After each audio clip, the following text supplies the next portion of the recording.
going to do a 5, a 4. Okay, I'll be interested to know. You're listening to Live from the Heartland show here on WLUW 88.7, Chicago Sound Alliance. And I don't know who that music was, but it sounded like some current grunge band jacked up to be like the Chipmunks. Oh, Michael, you've just lost an entire generation. You think they're listening? I got one of them's listening over by the door. There's Hal. Well, here we are. Actually, speaking of Hal, my son Hal used to tour with a band, Smith Westerns, and he got to know Kevin Raymond, who's a fellow New Englander. He's out of Rhode Island. And when Kevin was getting married, he came here for his honeymoon, I think. Yes, I did. And Hal had you come up to the Red Line Heartland Tap. is a strange place to I do think a that honeymoon. was the night that we had Willie Nelson's daughter playing. Yes, Paula was next. Paula was there. It was a fun night. And I liked you a lot, I got to say. And so then I saw you playing, eating here the other day, again with Hal, and you had your buddy Mick Curry with you. Nick. And that's what I said, Mick. Before it was Rick, but now it's Mick. But it's Nick. But it's actually Nick. Oh, Jeez man. Louise, Man, I'm Michael. having a hard time with Mick is a Gonna good have fun rock with and us all roll. day. And that's after 2 cataract surgeries, too. He didn't change his name just because of Jagger. He is Nick, as in Nikolai or Nicholas. Where are you from, Nick? I actually live in Joliet, Illinois. Is that where you were raised? Yeah, born and raised. All right. I grew up on the southwest side. So I Next promote you guys stop. as road dogs, a.k.a. roadies for the likes of the Smith Westerns, the Butthole Surfers. Tell us what your profession is, gentlemen. Let's see. I guess sometimes you'd refer to me as the head fan because I'm the guy who makes it all happen. And if I don't make it happen, I got Get from fired. 200 to 2,000 people yelling at me or telling me I suck. Excuse my French. Suck is okay. It's a yes. bodily function. Yes. It's okay. And so, you kind of, a lot of driving, a lot of hurry up and wait. Yeah. Like And- being in the Army, I guess. Yes, and then more driving. So when you drive all over the road, all over the country, because when Oregon, travel in Europe, etc. You go Yeah. around the world. Yes. A little bit. you guys have, yeah, at least with the Smith Westerns, I know that much. I don't know about these other bands because I don't even know who they are. But what I'm most curious about is, poor baby, you're fired as a server, Paul. You, poor baby. Katie's spilling coffee all over the Yeah, place yeah. here. I never meant for Paul to have to do that.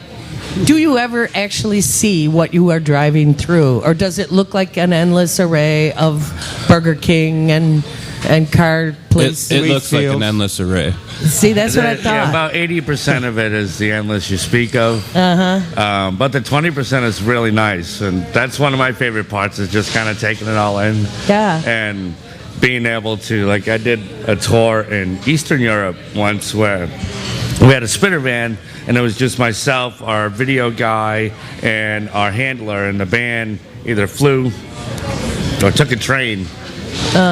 So I got to see everything just kind of spread out in this van, able to stand up, but going through like Poland and Austria and Croatia and Italy and Germany and Prague, which is one of my favorite cities ever.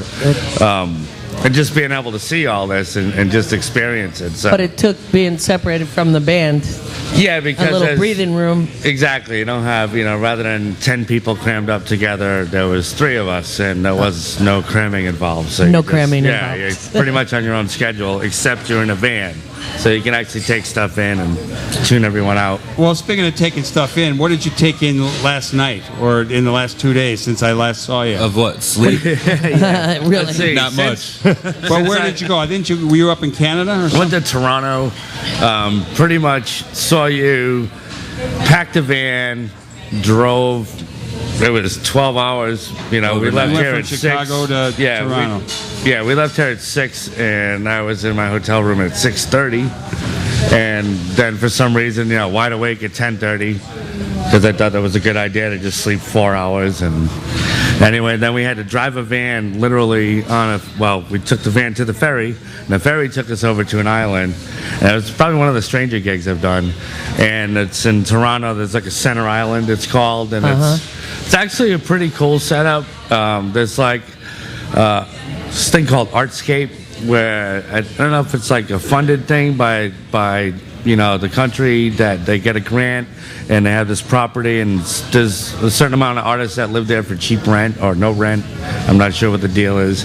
What a concept, supporting the arts. Exactly. And it's Imagine that. Yeah, really. This really kind of beautiful little island right off of Toronto, and it's there's a bunch of beaches on it, and it's taken care of, and it's What band were you with?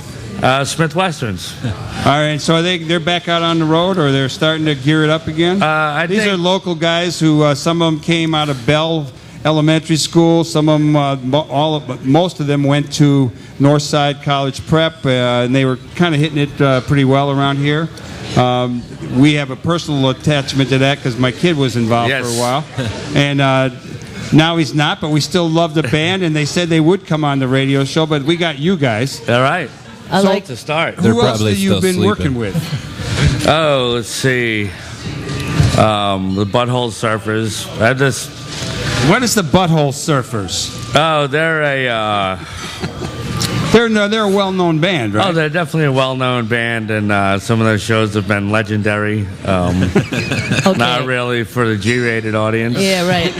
I can just tell by the look in your eyes, okay, Kevin, that we are talking. Listen to the raunchy laughing of these men. We're talking actual rock and roll on the road stuff. Okay, Kevin, we've heard from looks like he's always the driver or often the driver. Nick Curry, what the heck do you do? Tote that barge, That's lift Nick. that bale? I was a tour manager for about the last 5 years for a band called Backyard Tire Fire out of Bloomington, Illinois. Backyard Tire Fire? Yes. I like Sounds that name. like blocking the streets off in Oaxaca. They are very rock and roll along the lines of like Neil Young, Tom Petty, that kind of good singer-songwriter stuff. So That's cool. So, are you an equipment masseuse? I was the jack of all trades with them. So I did everything from merchandise management to being the guitar tech to, the tour manager, babysitter, extraordinaire, bodyguard. Both of these guys, for the radio listeners, because it's not yet on YouTube, these are big hombres.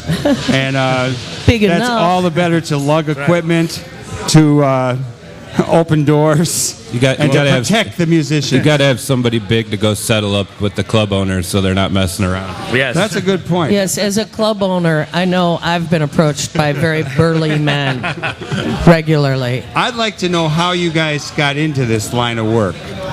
Who wants to go first? Let's see. I guess I'll Because go first. did you ever want to be musicians? Did you start as musicians? I always wanted to do something. I guess I always thought I would be involved somehow. Just wasn't much good at playing an instrument. I could play a little bit of everything, but all of nothing. It was all that practicing that was required, right?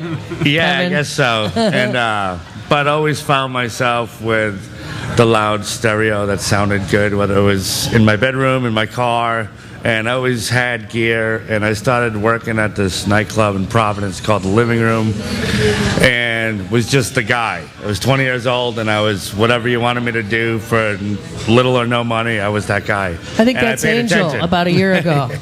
That's about, right? And so I paid attention with the stage guys and just kind of was there when they were there and helped them out. And one day no one showed up to work. And so there I was with 7 bands and me for the first time just thrown into it. And that was fun. Probably not so much for them, but definitely me. I liked it. And just all of a sudden over like the next few months of that, I was just get thrown into it and started doing it. So other than kind of being Bands would- familiar with how it's supposed to work, I didn't know anything about it, but quickly I had to figure it out. Bands would say, get that Magic Man Kevin who made 7 bands sound okay. After a little while, they would say that. Uh-huh. And because the place that I worked at was, like any good, fun business, struggled. So technology was at an all-time low. Mm-hmm. And you had to know how to work it. It's like having that old car that will still get you to where you need to go. But it just takes a little TLC. That was my PA at the living room, and so every time you went in, there was something. So you figure it out. How about you? Same question, Nick Curry. Well, I had an obsession with live music since I can remember. And just always was around music and trying to be around music, and developed a lot of friends that were musicians. I was a computer programmer by trade and was just tired of the monotony of looking at code for 13, 14 hours a day, and one of my musician friends offered me a way out. And I think the first trip I did was 90 days straight, the day after I left my computer programming job. Jeez. So I was broken pretty fast and been loving it ever since. Tossed into the fire. Let me ask both of you, what was the worst thing that ever happened, that you could talk about, worst thing that ever happened out on the road with a band? And go ahead. The worst thing that ever happened on the road, literally in a van, was driving from Boston to New York, and we're on 95, probably in your old back in Connecticut, just there. outside of Westport, Connecticut, actually. Uh-huh. And at at the rest stop on the highway, and our tour manager had a heart attack. Holy Christ! Yeah, he's just clutching his chest, and luckily there was a policeman in the drive-thru at the McDonald's, so we waved him over. We got an ambulance, so within 15 minutes. He was at a hospital and being taken care of.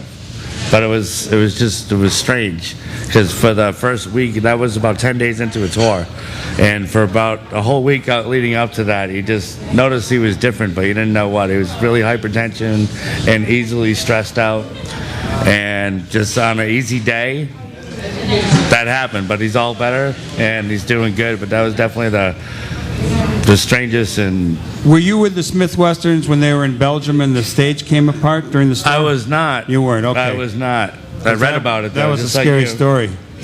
Well, especially to a parent who had a kid on the stage. Yeah, they were in their first song when all the rigging came down and 4 or 5 people were killed there. Nick, what's the worst thing that ever happened to you as a roadie out there on the road, a road dog out there on the road? I would have to say the diesel van deciding to die in the middle of the 405 in L.A. On rush hour one morning. Ouch. And we were in the middle lane, so we made a lot of friends real quick in L.A. And there was no way, we were halfway up the hill, so there was no way that we could push it out of the way or do anything. And some repo guy just happened to see us. We had to call into AAA. They told us it was going to be hours. The repo guy saw us, and he came over like an angel, scooped up the front of the van with the trailer and pulled us all the way across 4 lanes, pissing people off the whole way.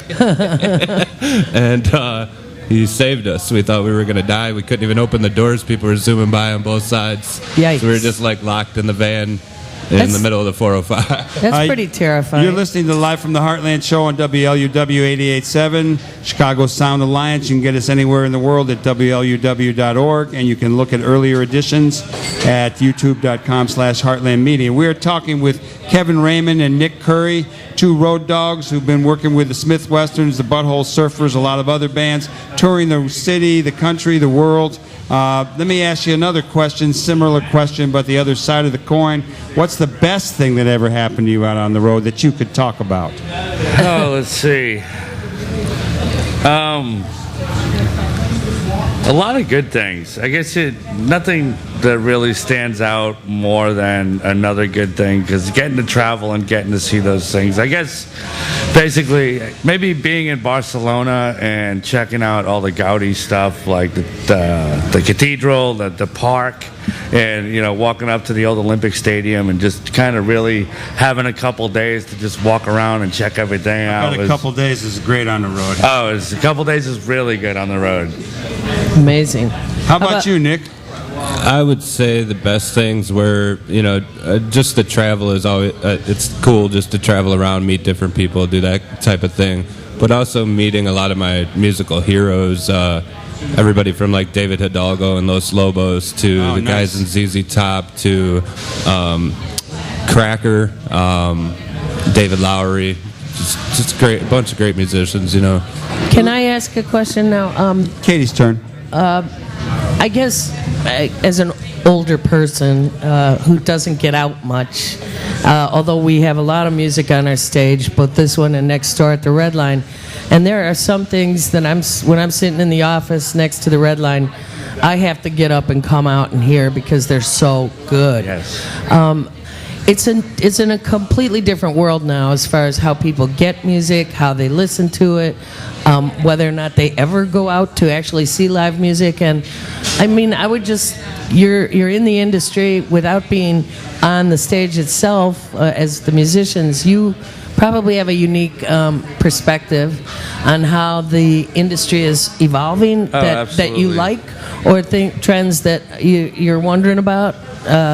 Any observations like that? Well, like you said, it takes a lot to make it.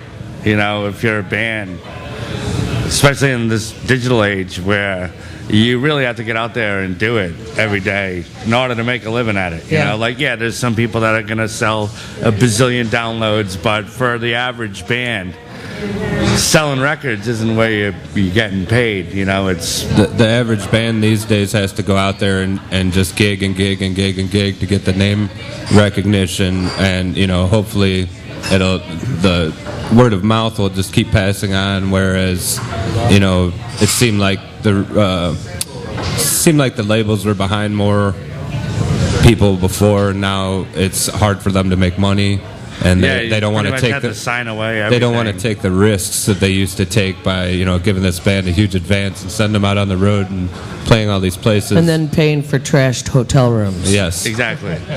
But it seems like there are more musicians now. I mean, you're right. It used to be Capitol Records and Arista Records and all these labels albums are all kind of falling out, except for their few acts that really draw them some numbers. The labels just aren't as big as they used to be either. So right. We only have a minute left, so Michael. Well, I was going to ask you guys about food on the road, but maybe we'll have that discussion later. Let me just shorten it. Do you eat good out there? Sometimes, basically you can tell if you're not liking what you're seeing driving in, if this isn't an area of the country or world that's really grabbing me, chances are there's going to be no good food available. Canada doesn't have any good food. I've heard stories about a lot of chili cheese dogs. Yes, exactly. And a lot of, Old Faithful. Not feeling that good. Okay, you've been listening to Live from the Heartland Show. Next week we've got a couple of filmmakers who are making a movie about a Lakota shaman or shaman. That's shaman to you. Sydney Has No Horses, and they're going to be on the show, and they're going to do a benefit. Thank you, Kevin later and Nick. in the day. Oh, thank you guys for having us. And let's thank Judith Hoffman, Tom Weinberg, and Sarah Chapman, and let's thank David Boykin. And we want to thank everyone who made this show possible. We want you to do good in the world. The world needs all the good that you do. Katie Hogan and Michael James saying, all power to the people. All power to the people. Right on.